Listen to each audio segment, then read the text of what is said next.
कहानी का शीर्षक है कफन और इसके लेखक हैं मुंशी प्रेमचंद जी। इस कहानी में 3 मुख्य किरदार हैं, घीसू, माधव और बुधिया। झोपड़ी के द्वार पर बाप और बेटा दोनों एक बुझे हुए अलाव के सामने चुपचाप बैठे हुए हैं और अंदर बेटे की जवान बीवी बुधिया प्रसन्न वेदना में पछाड़ रही है। प्रसन्न वेदना गर्भावस्था। रह रहकर उसके मुंह से ऐसी दिल हिला देने वाली आवाज निकलती थी कि दोनों कलेजा थाम लेते थे। जाड़ों की रात थी, प्रकृति सन्नाटे में डूबी हुई है। सारा गांव अंधकार में लय हो गया था। घीसू ने कहा, मालूम होता है बचेगी नहीं। सारा दिन दौड़ते हो गया, जा देख तो आ। माधव चिढ़कर बोला, मरना ही है तो जल्दी मर क्यों नहीं जाती, देखकर क्या करूंगा। तू बड़ा बेदर्दी है बे, साल भर जिसके साथ सुख चैन से रहा उसी के साथ इतनी बेवफाई। तो मुझसे तो उसका तड़पना और हाथ पांव पटकना नहीं देखा जाता। दोस्तों, चमारों का कुनबा था और सारे गांव में बदनाम। घीसू एक दिन काम करता तो 3 दिन आराम करता। माधव इतना कामचोर कि आधे घंटे का काम करता तो घंटे भर चिल्लम पीता। इसीलिए उन्हें कहीं मजदूरी भी नहीं मिलती थी। घर में मुट्ठी भर भी अनाज होता तो दोनों के लिए काम करने की कसम थी। जब 2-4 फाके होते तो घीसू पेड़ पर चढ़ के लकड़ियां तोड़ लाता और माधव बाजार से बेच लाता। जब तक कि वह पैसे रहते दोनों इधर उधर मारे मारे फिरते।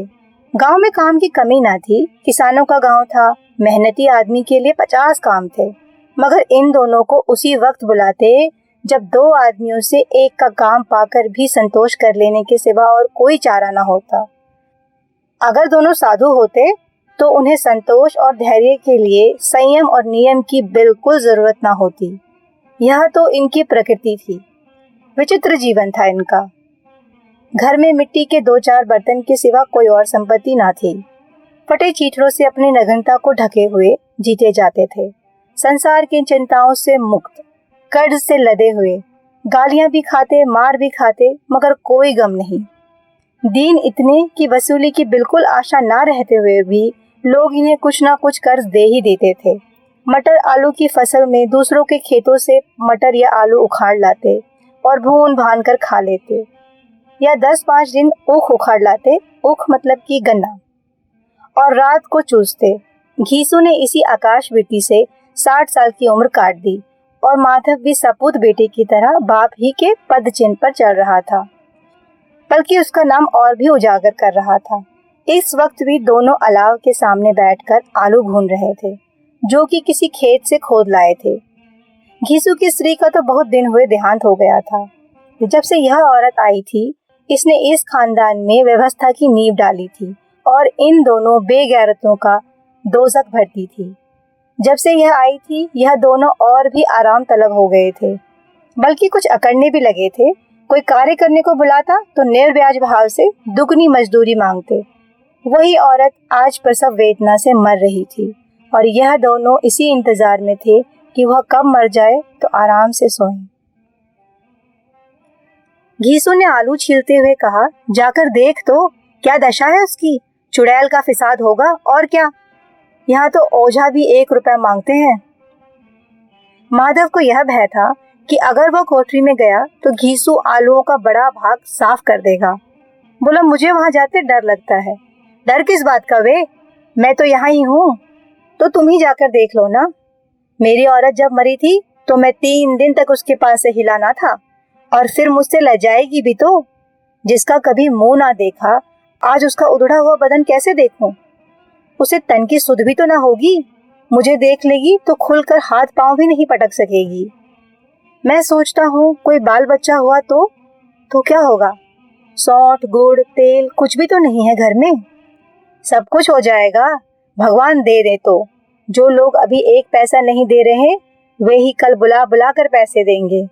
मेरे 9 लड़के हुए, घर में कभी कुछ ना था, मगर भगवान ने किसी न किसी तरह बेड़ा पार लगा ही दिया। जिस समाज में रात दिन मेहनत करने वालों की हालत उनकी हालत से कुछ अधिक अच्छी नहीं थी, और किसानों के मुकाबले वे लोग जो किसानों की दुर्बलता से भी लाभ उठाना जानते थे, कहीं ज्यादा संपन्न थे, वहाँ इस तरह की मनोवृत्ति का पैदा होना कोई अचरज की बात ना थी। हम तो कहेंगे घीसू किसानों से कहीं ज्यादा विचारवान था और किसानों के विचार शून्य समूह में शामिल होने के बदले बैठकबाजों की कुश्ती मंडली में जा मिलता था। हाँ, उसमें यह शक्ति ना थी कि बैठकबाजों के नियम और नीति का पालन करता, इसलिए जहाँ उसकी मंडली के और लोग गांव के सरगना और मुखिया बने हुए थे, उस पर सारा गांव उंगली उठाता था। फिर भी उसे यह तकसीम तो थी कि अगर वह फटे हाल है तो कम से कम उसे किसानों की तरह जी तोड़ मेहनत तो नहीं करनी पड़ती और उसकी सरलता और निर्हलता से दूसरे लोग बेजा फायदा भी तो नहीं उठाते। दोनों आलू निकाल निकाल कर जलाते और खाते। कल से कुछ नहीं खाया था, इतना भी सब्र ना था कि ठंडा हो जाने दे। कई बार दोनों की जुबानें जल जाती।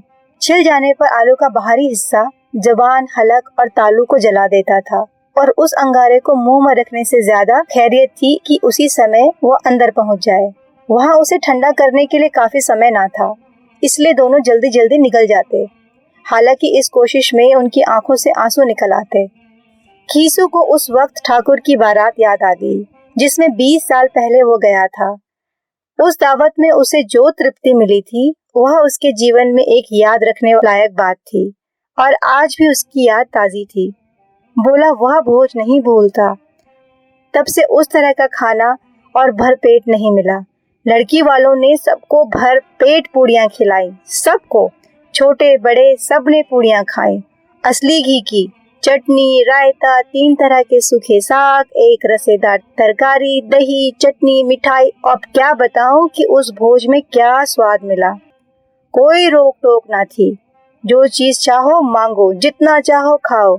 लोगों ने ऐसा खाया कि किसी ने पानी ना पिया। मगर परोसने वाले हैं कि पत्तल में गरम गरम गोल गोल सुवासित कचौड़ियां डालते थे। मना करते हैं कि नहीं चाहिए, पत्तल पर हाथ भी रोके हुए हैं, मगर वह है कि दिए जाते हैं। और जब सबने मुंह धो लिया तो पान इलायची भी मिली, मगर मुझे पान लेने की कहाँ सुध थी। खड़ा भी ना हुआ जाता था, चटपट जाकर अपने कंबल पर लेट गया।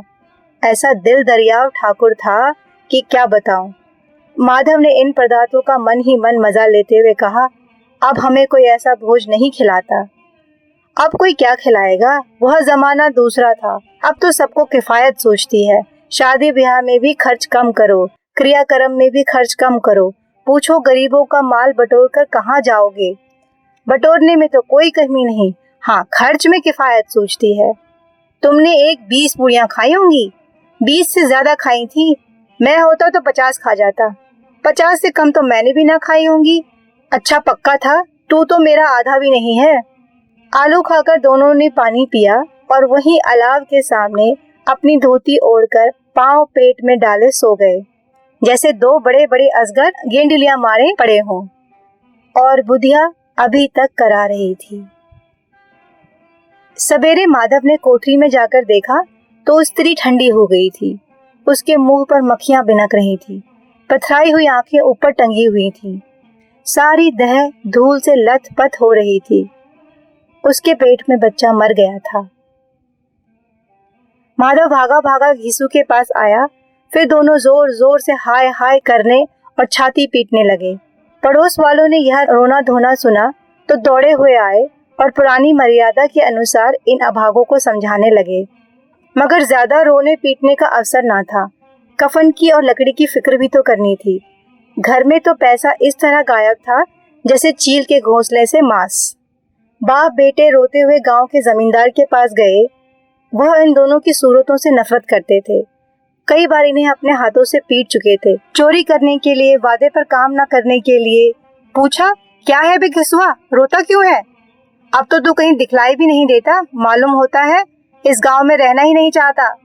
घीसू ने जमीन पर सिर रखकर आंखों में आंसू भरे हुए कहा, सरकार बड़ी विपत्ति में हूँ। माधव की घरवाली कल रात को गुजर गई, रात भर तड़पती रही सरकार। हम दोनों उसके सिरहाने बैठे दवा दारू जो कुछ हो सका करते रहे मुदा, लेकिन वह हमें दगा दे गई। अब कोई एक रोटी देने वाला भी ना रहा मालिक, तबाह हो गए हम, घर उजड़ गया। आपका गुलाम हूँ, अब आपके सिवा कौन उसकी मिट्टी पार लगवाएगा। हमारे हाथ में जो कुछ था वह सब दवा दारू हमने उठा लिया। सरकार ही की दया होगी तो उसकी मिट्टी उठेगी। आपके सिवा किसके द्वार जाऊं सरकार। जमींदार साहब दयालु थे, मगर घीसू पर दया करना काले कंबल पर रंग चढ़ाना था। जी मैं तो आया, कह दे चल दूर हो यहाँ से, यूं तो बुलाने से भी नहीं आता। आज जब गरज पड़ी तो आकर खुशामद कर रहा है, हरामखोर कहीं का बदमाश। लेकिन यह क्रोध या दंड देने का अवसर ना था। जी में कुड़ते हुए 2 रुपए निकालकर फेंक दिए, मगर सांत्वना का एक शब्द भी मुंह से ना निकाला। उसकी तरफ ताका भी नहीं, जैसे सिर का बोझ उतार दिया हो।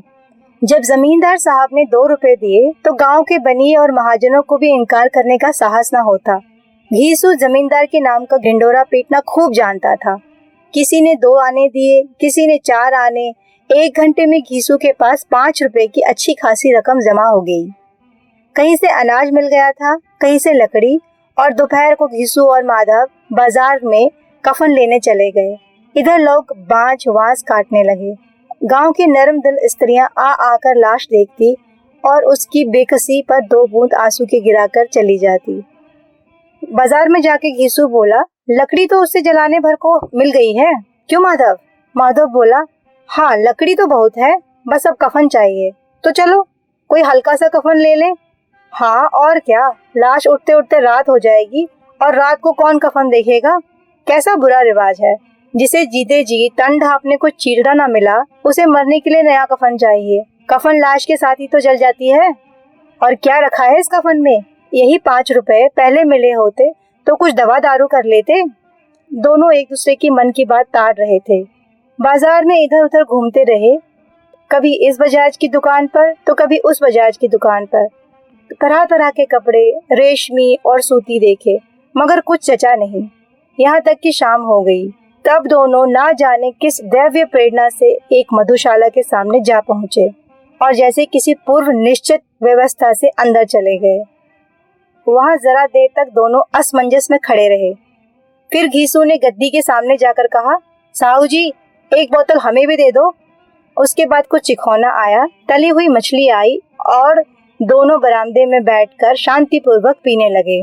कई कुंजियां ताबड़तोड़ पीने के बाद दोनों में सुरूर आया। घीसू बोला, कफन लगाने से क्या मिलता, आखिर जल ही तो जाता, कुछ बहू के साथ तो ना जाता। माधव आसमान की तरफ देखकर बोलने लगा, मानो देवताओं को अपनी निष्पापता का साक्षी बना रहा हो। दुनिया का दस्तूर है, नहीं लोग भांगने को हजारों रुपए दे देते हैं, कौन देखता है परलोक में मिलता है या नहीं मिलता। बड़े आदमियों के पास धन है, फूके, हमारे पास फूकने को क्या है। लेकिन लोगों को जवाब भी तो देना होगा। लोग पूछेंगे नहीं कफन कहाँ है। घीसू हंसा, अबे कह देंगे कि रुपए कमर से खिसक गए, बहुत ढूंढा मिला ही नहीं। लोगों को विश्वास न आएगा, लेकिन फिर भी वही रुपए दे देंगे। माधव भी इस अनपेक्षित सौभाग्य पर हंसा, बोला, बड़ी अच्छी थी बेचारी, मरी तो भी खूब खिला पिलाकर। आधी बोतल से ज्यादा उड़ गई थी। घीसू ने 2 सेर पूड़ियां मंगवाई, चटनी, अचार, कलेजिया। शराब खाने के सामने ही दुकान थी। माधव लपक कर 2 पत्तलों में सारा सामान ले आया। पूरा 1.5 रुपया खर्च हो गया, सिर्फ थोड़े से पैसे बच रहे। दोनों इस वक्त इस शान में बैठे पूड़ियां खा रहे थे कि जैसे जंगल में कोई शेर अपना शिकार उड़ा रहा हो। ना जवाबदेही का खौफ था, ना बदनामी की फिक्र। इन सब भावनाओं को उन्होंने बहुत पहले ही जीत लिया था। घीसू दशने भाव से बोला, हमारी आत्मा प्रसन्न हो रही है तो क्या उसे पुण्य नहीं होगा। माधव ने श्रद्धा से सिर झुकाकर तस्दीक की, जरूर जरूर जरूर से होगा। भगवान तू अंतर्यामी है, उसे बैकुंठ भेजना। हम दोनों हृदय से आशीर्वाद दे रहे हैं। आज जो भोजन मिला है वह कभी उम्र भर ना मिला था। एक क्षण के बाद माधव के मन में एक शंका जागी। बोला, क्यों दादा, हम लोग भी तो एक ना एक दिन वहीं जाएंगे। घीसू ने इस भोले वाले जवाब का कुछ उत्तर ना दिया। वह परलोक की बातें सोचकर इस आनंद में बाधा ना डालना चाहता था। जो वहाँ हम लोगों से पूछेगी कि तुमने हमें कफन क्यों नहीं दिया, तो क्या कहेंगे? कहेंगे तुम्हारा सिर। पूछेगी तो जरूर, तू कैसे जानता है कि उसे कफन ना मिलेगा? तू मुझे ऐसा गधा समझता है? 60 साल क्या दुनिया में घास खोदता रहा हूँ, उसको कफन मिलेगा और बहुत अच्छा मिलेगा। माधव को विश्वास ना आया। बोला, कौन देगा? रुपए तो तुमने चट कर दिए। वह तो मुझसे पूछेगी ना, उसकी मांग में सिंदूर तो मैंने डाला था। कौन देगा, बताते क्यों नहीं? वही लोग देंगे जिन्होंने अब की दिया। हाँ, अब के रुपए हमारे हाथ ना आएंगे। ज्यों ज्यों अंधेरा बढ़ता था और सितारों की चमक तेज होती थी, मधुशाला की रौनक भी बढ़ती जाती थी। कोई गाता था, कोई डींगे मारता था, कोई अपनी संगी के गले लिपट जाता, कोई अपने दोस्तों के मुंह में कुल्हड़ लगाए देता था। वहाँ के वातावरण में एक सुरूर था, हवा में नशा था। कितने तो यहाँ आकर एक चुल्लू में मस्त हो जाते थे। शराब से ज्यादा यहाँ की हवा उन पर नशा करती थी। जीवन की बाधाएं यहाँ खींच लाती थी और कुछ देर के लिए वह भूल जाते थे कि वह जीते हैं या मरते हैं, या ना जीते हैं ना मरते हैं। और यह दोनों बाप बेटे अब भी मजे ले लेकर चुस्कियां ले रहे थे। सबकी निगाहें इन्हीं बाप बेटे पे जमी हुई थी। सोचते थे दोनों कितने भाग्य के बली हैं, पूरी बोतल बीच में रखी है। भर पेट खाकर माधव ने बची हुई पूड़ियों का पत्तल उठाकर एक भिखारी को दे दिया, जो खड़ा उन्हीं की ओर भूखी आंखों से देख रहा था। और देने के गौरव, आनंद और उल्लास का अपने जीवन में उन्होंने पहली बार अनुभव किया था। घीसू ने कहा, ले जा, खूब खा और आशीर्वाद दे। जिसकी कमाई है वो तो बेचारी मर गई, मगर तेरा आशीर्वाद उसे जरूर पहुंचेगा।